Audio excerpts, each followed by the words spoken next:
my name is Deane Wagner. I'm with Wagner Tactical Training Group. I just wanted to take this time and go ahead and talk about a couple things that's been happening. One of the things we want to talk about today is what happens in a clinch scenario. Now, in a clinch scenario, there's different things that can come into it, be a variable. You have a weapon that can be a variable. You have empty hands. You know, in a clinch, a lot of people think of like Muay Thai. It can be like that. There's other things that can come into play. There's the clinch from a sewing machine scenario. There's a clinch from they clinch you and they uppercut you. You know, we've got to know how to defend against these because there's a lot of things that happens in the transition of the movements. You want to be able to go home to your family. You want to be able to not take a beating, and you want to be able to get out of there as fast as possible. These are the three primary things you want to be focused on. That's why you've got to have a will to survive, and you've got to be focused on what's really important. A lot of styles I've taken many styles. By no means an expert in everything, and I'm not saying I am, but a lot of styles that I've taken, they worry about that hand, the hand that grabs them. In a clinch scenario, that's the last thing on earth you really want to worry about, because if a blade is coming in and becoming the variable that you're going to have to worry about. If a blade comes in, it's a totally different subject. If a gun comes in, if a firearm comes in, it's a different subject altogether. And so the use of force continuum has now escalated to lethal force.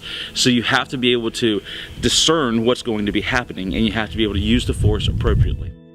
Okay, in this scenario, what's happening is Jonathan is here and he is grabbing a hold of me.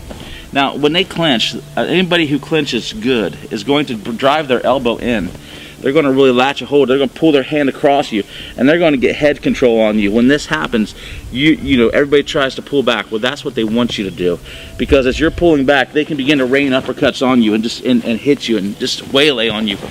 What you've got to do is you've got to not focus so much on the hand. Again, if a firearm or a weapon, or an edged weapon, comes into play on this, we've escalated to lethal force. And anymore in our society, you've got to train that this is lethal force. Okay. But as it comes in, I'm going to begin to move this off.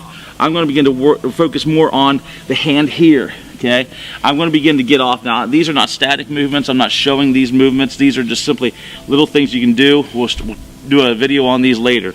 But in this case scenario, he's coming in. He's got me anchored. He's going to come in. And as he drives this, I'm going to begin to wrap him up here. And I begin to bring my hand up and through.